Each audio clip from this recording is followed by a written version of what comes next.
Fala galera, tô gravando esse vídeo porque pesquisei bastante no YouTube, né? Bom, não achei detalhes como eu gostaria que fossem apresentados para vocês. Vou postar um vídeo que vai falar um pouquinho aí das características do exercício aeróbio de uma forma bem simples, tranquila de ser entendida. E aqui é para complementar sobre o assunto principal aí que a gente tem nesse momento, são as ginásticas aeróbicas, tá? A gente vai falar um pouquinho, eu vou tentar ser o mais breve possível. A gente vai passar pelo histórico, características e as modalidades. Eu vou ter que entrar também numa parte de cálculo, que vai ser também aí objeto de estudo, tá? Mas vamos lá. Então já vou colocar todos os tópicos aqui para a gente já comentar um pouquinho deles. A ginástica, basicamente o conceito de ginástica, ela surge desde quando o homem é homem, né? Ou seja, quando o homem e a mulher, enfim, chegaram ao mundo, né? Por sobreviver aí num ambiente hostil, o homem sempre precisou desenvolver suas habilidades na corrida, ao nadar, enfim, o manuseio para sobreviver, né? E aí o treinamento, digamos assim, a forma como a gente faz para melhorar isso, a gente pode entender a grosso modo como ginástica, tá? Das capacidades físicas que a gente tem, né? Então a gente já vai lá para 1930 para ter um breve histórico mesmo, né? Da calistenia. Calistenia que deu origem, digamos, a essa parte que a gente tem hoje de academia, mais estruturada, foi através da calistenia, que tem como característica aí você usar o peso do próprio corpo para fortalecer seus músculos. Enfim, são exercícios resistidos que você não necessariamente aí precisa de equipamentos. Hoje em dia são usados aí algumas barras que você coloca no chão, ou aquelas barras mesmo para suspensas para que você utilize o peso do corpo para trabalhar, por exemplo, costas. Existe um movimento aí de pessoas com graus de dificuldade que acaba treinando a calistenia, mas basicamente o conceito é eu não precisar de nenhum equipamento, halter, para poder me exercitar. Então ela surgiu em 1930. E aí as coisas foram evoluindo e um grupo de pessoas, ao gostar da prática da calistenia, porém eles começaram a discutir, poxa, a calistenia ela me limita, né? Eu cheguei em determinado estágio, eu quero que o meu corpo tenha uma aparência aí mais desenvolvida, mais hipertrofiada, e chegou um estágio onde eu basicamente estagnei. Então foi desenvolvido aí o método do halter, né? Aí que chega o halter. O halter ele faz com que a gente ultrapasse a carga que o meu corpo ele estava determinando ali. Então eu tinha, sei lá, 65 quilos. Quando eu puxava o peso do meu corpo, eu puxava 65 quilos. Só que essas pessoas, elas falaram, poxa, eu quero, né, ultrapassar esse peso. Então foi criado o halter para haver essa possibilidade. Então a barra de supino com os dois pesos de cada lado, por exemplo, ela veio para substituir, digamos assim, a flexão de braço. Só que aí ao colocar os pesos do lado e ao ampliar isso, a carga ela vai ser superior ao peso do meu corpo. Então só para dar um exemplo, tá? Isso foi se desenvolvendo e criou-se aí o halterofilismo. O halterofilismo basicamente assim a gente conhece como uma disputa, né? Um campeonato, um torneio onde escolhe-se naquele momento ali um exercício em específico para ver quem levanta mais peso naquilo. Então se eu estiver fazendo supino, supino para quem não sabe é aquele movimento que eu deito num banco, tem uma barra grande ali que eu vou segurar essa barra, trazer ela em direção ao meu peitoral e elevar novamente. Então quem levantar esse exercício com maior peso ganha. Até aquele levantamento olímpico, onde o atleta ele tira aquela barra que também é utilizada no supino, tira do chão, apoia ali na região do ombro e depois eleva acima da cabeça. Então isso também é halterofilismo, quem levanta mais peso naquela modalidade, que é diferente de fisiculturismo, por exemplo, que é só fisiculturismo. O atleta ele vai treinar bastante, vai se regrar bastante na questão da alimentação também, para chegar em determinado momento mostrar o seu corpo. E aquele corpo que for analisado o mais belo, o mais perfeito na questão da musculatura, que eu consigo mostrar todos os músculos que estão sendo avaliados, vai ser o ganhador. Não tem nada a ver com demonstrar força nesse momento, é demonstrar os seus músculos. Tá? Fisiculturismo, mostrar o seu físico. Halterofilismo, através dos halteres lá do exercício, você demonstrar que tem mais força, certo? E depois desses movimentos todos, teve um grupo de pessoas que falou, cara, é muito chato ficar lá na frente do espelho gritando, pegando muito peso, eu quero uma coisa mais divertida. E aí criou-se o conceito da ginástica localizada. Então são exercícios existidos, então você pega lá movimentos para fortalecer glúteo, por exemplo, o GAP, essa sigla significa glúteo, abdômen e perna, né? Então basicamente isso, são exercícios que eu faria na academia lá puxando peso, só que em formato de ginástica, com música de fundo, né, com instruções ali mais animadas do professor. Enfim, ela não é então individualizada assim, não vai tratar coisas específicas de cada um, porque é uma aula única para um grupo de pessoas, mas ela tem essa coisa de sair, né, ser uma coisa mais dinâmica, mais divertida, que muita gente prefere dessa forma. Aí, depois de um certo tempo, né, veio um cara aqui chamado Kennedy Cooper. Ele basicamente é um médico, trabalhava nas Forças Armadas Americanas, percebeu naquele momento que os soldados eles estavam ficando cada vez mais obesos, perdendo rendimento, ficando mais doentes, e naquele momento ele falou, poxa, eu tenho que fazer algo para que isso seja revertido. E ao estudar esse comportamento, ele percebeu que aqueles soldados mais ativos, que corriam mais longa duração, que eles acabavam tendo menos peso, menos problemas de saúde, enfim. E nessa observação, nos estudos que ele havia feito, ele propôs o método Cooper. Muita gente até hoje em dia, quando vai fazer um trote, uma corrida de intensidade moderada, leve, vai falar e acaba usando esse termo, né? Tipo, olha, vou fazer um Cooper. E esse termo veio desse cara que inventou esse método, tá? E basicamente é o exercício aeróbio que tem no vídeo que eu indiquei para vocês.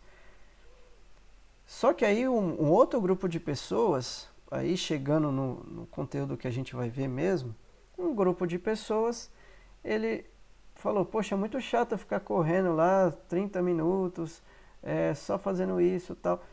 Não tem nada para eu fazer de aeróbio, para eu cuidar da minha saúde, só que de uma forma mais divertida, mais animada. Surgiu-se aí nos anos 80 a ginástica aeróbica, né? Então, basicamente, né, um breve histórico para vocês. E quais são as características dessas ginásticas? Eu não falei muito aí de quais são as ginásticas, tudo que isso está mais para frente, tá? Então, princípio da sobrecarga, isso é uma característica. Não é sobrecarregar o corpo a modo de tipo fazer mal, não.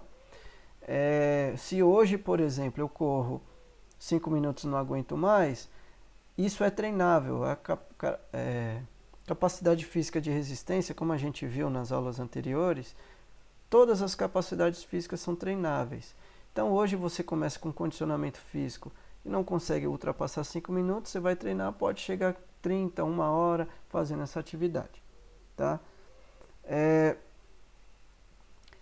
Assim, a diferença vocês vão ver no vídeo que eu vou indicar também, mas tem o exercício anaeróbio e o exercício aeróbio. O aeróbio, você não pode ultrapassar para aquela pessoa que está começando 70% do seu batimento cardíaco ali de treinamento. Isso eu vou falar um pouquinho depois. Então, 70%. E a pessoa avançada não pode ultrapassar por questão de segurança, porque senão realmente pode sobrecarregar o seu sistema cardiovascular. Você não pode ultrapassar 85% nesse exercício, porque ele é de longa duração de baixa intensidade. Então, o máximo que eu vou chegar é 85%. Acima disso já se torna mais anaeróbio. É algo que eu não consiga fazer por muito tempo. Tá? A ginástica aeróbica em si tem como característica ter elemento externo. O que é isso? Então, para eu fazer lá e ser de uma forma divertida, simplesmente eu não vou ficar andando durante meia hora. A ginástica ela tem essa proposta de pegar alguma coisa externa. Então tem o jump. O jump virou lá na ginástica acrobática aquele trampolim acrobático. Reduziram ele, fizeram lá uma cama elástica pequena e aí o jump é através de saltos. É um elemento externo que eu peguei de outra prática para colocar como ginástica. Um belo dia alguém estava num degrau, alguma coisa, né, e fazendo alguns movimentos, isso foi evoluindo. Aí hoje a gente tem o step, que é um degrau, digamos assim, que eu coloco na minha frente e vou fazer uma sequência de movimentos em cima desse degrau. E isso é um elemento externo. Por exemplo, eu posso pegar lá, aerobox. Então eu peguei o box, que é uma luta, e coloquei movimentos do box, só que lá na música, um ritmo, o professor dando instruções. Então é um elemento externo. Outra característica é essa marcação, essa música, né? Então eu faço sempre essa ginástica em cima de um ritmo, né? Para que realmente determine aí, assim como se eu estivesse trotando ou correndo, tem um ritmo ali, eu tenho que seguir esse ritmo da música. E é um exercício aeróbio, né? Eu vou ficar... As características quais são? É um exercício de leve e moderada intensidade, longa duração no espaço de tempo também considerável. Então uma aula vai chegar a 50 minutos, tá? E a ideia é que você faça 50 minutos sem ficar descansando, é contínuo, eu não fico parando, certo?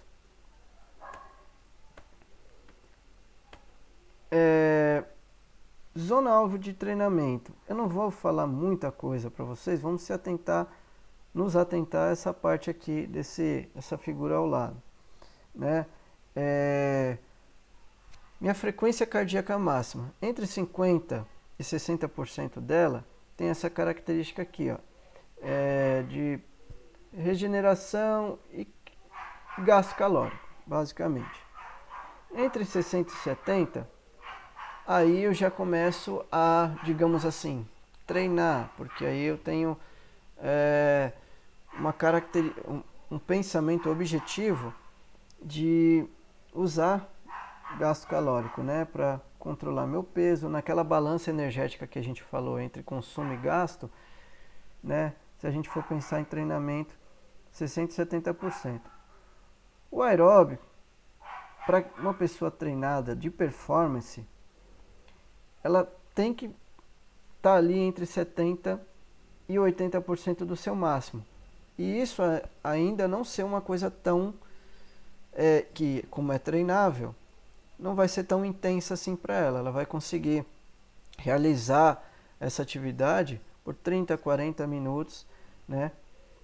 E aí, qual que é o limiar do aeróbio para o anaeróbio? Que é aquilo, por exemplo, quando eu faço a capacidade física de velocidade, que eu corro 100 metros, chego no final desses 100 metros, não aguento mais fazer nada porque eu estou muito ofegante, isso já é considerado anaeróbio. Depois a gente vai trazer mais informações sobre isso, tá? Tem a parte energética, o que é usado no vídeo que eu indiquei, ela fala um pouquinho sobre isso, mas de forma resumida, no aeróbio a gente usa o oxigênio, eu uso além da glicose, a proteína, o lipídio, enfim. No, no anaeróbio, o que dá tempo para eu usar é creatina fosfato e glicólise, tá? Porque é sem oxigênio isso daí, beleza?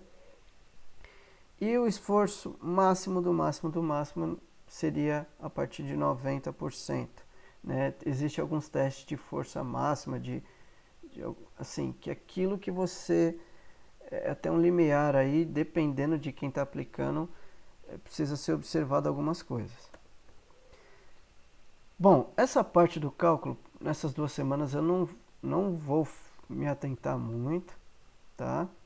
Isso vai ficar para um próximo momento. Vocês vão ver que é bastante coisa. Já deu para entender aí, certo? Agora a estrutura da aula em si. Normalmente se tem numa aula de 5 a 10 minutos de aquecimento para você, né, preparar o seu corpo para a parte principal, que é a parte, digamos assim, um pouco mais intensa. Então a gente vai de forma gradual aquecendo o corpo para ele se preparar para esse momento, né? Que o trabalho aeróbio em si, ele vai girar em torno disso, de 10 a 40 minutos da parte principal da aula. E aí aquela pessoa que está começando, ela vai chegar até 15 minutos, aquilo que eu já disse nesse vídeo, né? Tem gente que começa a correr, não aguenta mais que 5 minutos. A pessoa que começou a aula hoje, ela não vai conseguir ficar 40 minutos lá no movimento, ela vai ter que parar um pouquinho, descansar, porque esse condicionamento físico vai ser gradual também. E o esfriamento, que é aquela volta calma. Acabou a parte principal, todo mundo já lá tá bem suado, né? Transpirou bastante. E aí vai baixar um pouquinho essa poeira, vai ter um alongamento, um relaxamento, para a pessoa ir bem para casa, né? E aí agora a gente chega nas modalidades, que é considerado como ginástica aeróbica, que é aquela que tem música de fundo, que tem um elemento externo e tudo. Então a gente tem a hidroginástica, tem o aerobox, o jump, o step, o zumba, o spinning, que é aquele da bicicleta. E quais são os elementos externos aí? Eu acho que do jump, do aerobox e do step eu já expliquei.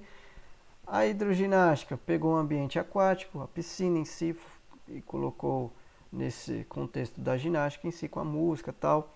A zumba foi o elemento externo, aquelas danças caribenhas, aqueles ritmos latinos, que foi uma descoberta assim, por acaso, um professor cubano, só para antecipar, ele um belo dia esqueceu, na época era fita cassete, esqueceu a fita específica de ginástica aeróbica, que são batimentos assim, BPMs mais acelerados, tudo, ele esqueceu e ele tinha essas lambadas, essas coisas, e resolveu usar de uma forma bem sem preparação para isso. Simplesmente ele foi querer resolver um problema naquele momento e inventou, a partir daí as alunas gostaram, a zumba, certo? E o spinning usa a bicicleta como elemento externo, aquelas bicicletas de academia paradas ali, que o professor vai determinando a intensidade, a angulação, né, quando a pessoa levanta, tal, enfim. Todas essas modalidades e várias outras também são. Cada dia surge coisa nova aí, né, para atrair mais público. Então, fica por aqui essa minha primeira explicação sobre exercício aeróbio, ginástica aeróbica, tá? E é isso aí, galera.